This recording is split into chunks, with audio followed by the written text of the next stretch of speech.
bem falou, não é de hoje, né, Serrão? Você é uma pessoa que sempre comenta muito sobre as Forças Armadas no país e a atuação deles nos últimos anos, mas especialmente com o governo Lula, caiu demais o nível, né, Serrão? E a gente pôde ver mais uma vez agora, diante dessa tragédia no Rio Grande do Sul, com o adendo de que também José Múcio, ministro da Defesa, reclama das redes sociais, para variar, né, Serrão?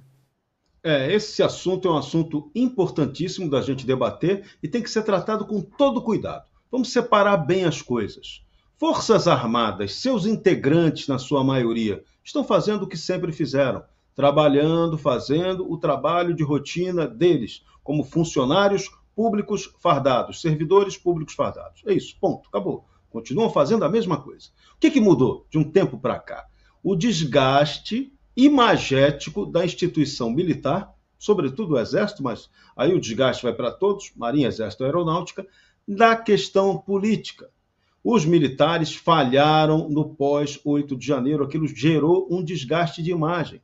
Você ter a imagem do seu exército entregando pessoas para serem presas, para entrar, entre no ônibus que está tudo tranquilo, você vai ser liberado.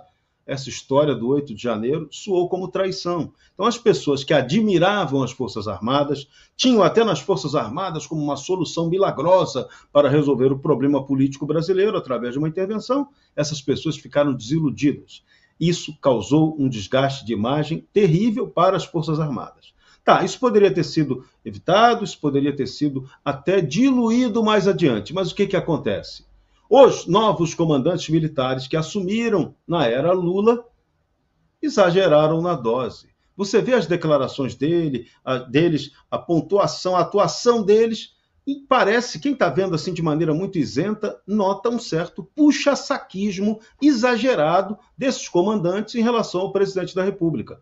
Mas eles, comandantes, têm que mostrar que as forças não estão brigando com o seu comandante em chefe. Pois é, o problema é exatamente o comandante em chefe das Forças Armadas. O cara é muito desqualificado, o cara é muito ruim. Aí os militares tiveram que bater continência novamente para alguém que sempre desprezou os militares. Lula e a turma dele sempre desprezaram os militares. Ajudaram a fazer a campanha sórdida de que os militares estavam planejando golpe junto com Jair Bolsonaro. E essa é a mentira do século. Os militares brasileiros não planejaram nenhum golpe de Estado, nem individualmente, nem como instituição. Essa história é a conversa fiada. Até o ministro Múcio tentou jogar agora, nessa última entrevista que ele deu, esse papo, que já está identificado o CPF de quem fez o golpe. Não, ministro, não está. Não teve ninguém, nenhum militar em bom senso, querendo defender golpe de Estado. Teve, sim, militares, como o ministro da Marinha na gestão anterior, que defendeu posições duras do governo Bolsonaro contra o que o sistema vinha fazendo. Isso é uma posição dele. Mas entre eles defenderem isso e ocorrer, ou eles praticarem algum tipo de golpe de Estado, a distância foi gigantesca.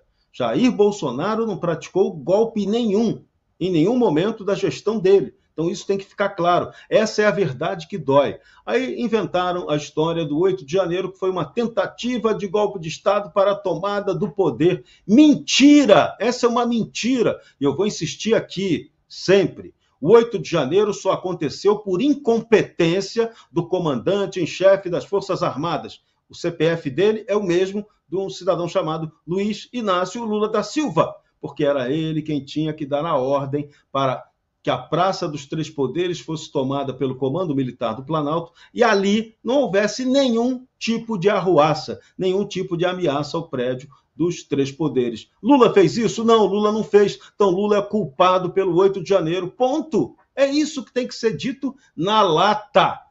Na lata, acabou, não tem conversa. Lula é incompetente. Lula foi o causador do 8 de janeiro. E o mais interessante, ele é o grande aproveitador do 8 de janeiro. Politicamente, ele surfa nessa onda. Quem não tem capacidade de governar, quem não apresentou proposta de governo, quem está na cadeira do presidente da República e não sabe o que fazer, ele se aproveita de quê? De jogar sempre a culpa no outro. Então, a culpa é do governo anterior pelo que ele não faz agora. Lula, peça perdão à nação. Isso aí que você está fazendo é vergonhoso, é deplorável. E quando a gente vê os comandantes militares puxando o saco de alguém que não tem a menor capacidade de estar no cargo que está, aí a coisa fica feia, aí o desgaste militar se amplia. Então, vamos falar bem sério.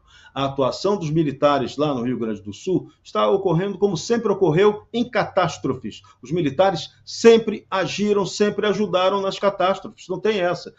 Mas houve um certo atraso, falhou na mobilização logística, nesse caso aí do Rio Grande do Sul. Mas você tem que analisar a questão complexa do que realmente aconteceu no Rio Grande do Sul. Do ponto de vista da logística, ali é uma operação de guerra.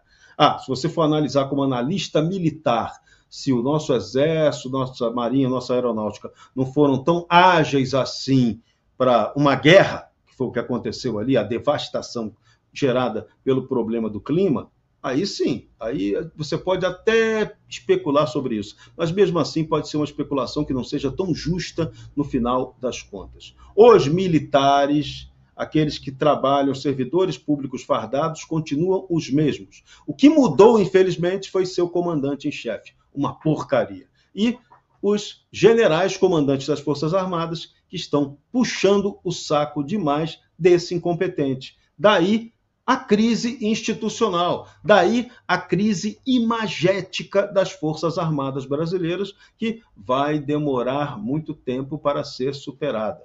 E, de novo, não vai ser dando golpe militar que os militares vão recuperar a imagem deles. Essa história de militar para dar golpe é coisa do passado. Isso não pode se repetir na história do Brasil. O Brasil tem que aprender a ter seu povo assumindo as rédeas do seu destino e não delegando isso aí a terceiros. É isso que temos que ter hoje. Povo no comando. E o que estamos vendo lá no Sul, essa é a novidade bacana, gente. O povo no comando, o voluntariado, as pessoas agindo. Hoje aconteceu algo assim muito sério lá no Rio Grande do Sul. De manhã, a repórter da Rede Globo, Luísa Sveiter, ela quase não conseguiu fazer a entrada dela ao vivo no programa da Ana Maria Braga, porque o pessoal cercou-a e partiu pesado para cima dela. Vocês têm que dizer que são os voluntários que estão agindo. Não é fake news que o civil está ajudando o civil. Então vocês têm que espalhar esse conceito. E puseram isso para a repórter. Foi constrangedor para a moça, mas ela, nervosa, conseguiu entrar no ar e as pessoas que estavam ali no entorno entraram junto com ela na matéria. Ela querendo ou não querendo, as circunstâncias impuseram, a verdade se impôs. Então, esse que é o dado importante da realidade. Então, todo mundo está imbuído pelo bem do Rio Grande do Sul. Mas quando você tem um governo federal que é incompetente, quando você tem uma estrutura estatal brasileira que é canalha, você tira dinheiro dos estados que produzem e não devolve a esses estados a verdadeira contrapartida. O Rio Grande do Sul está perdido numa dívida estadual absurda, não tem como fechar a conta. Aí agora vem uma moratória de Araque dada pelo ministro Haddad, moratória só de juros, não é uma moratória do principal da dívida. A dívida continua, uma hora ela volta a ser cobrada e arrebenta o estado do Rio Grande do Sul, que vai demorar a se recuperar. Situação da indústria, situação produtiva, da agricultura, vai demorar a se recuperar. Ali vai ter que ter um grande esforço de união nacional e até internacional para aquilo dar certo. Mas o ponto importante, as pessoas acordaram, as pessoas descobriram, o povo descobriu que ele é o protagonista verdadeiro da história. Não fica delegando poder para o militar, para o presidente, para o Raico Parta para resolver o problema. Não, é o povo que mete a mão na massa e resolve o problema. Quando a história é feita assim, ela dá certo. Quando ela é feita de outro modo, no fim das contas, ela dá totalmente errado. Bem falou.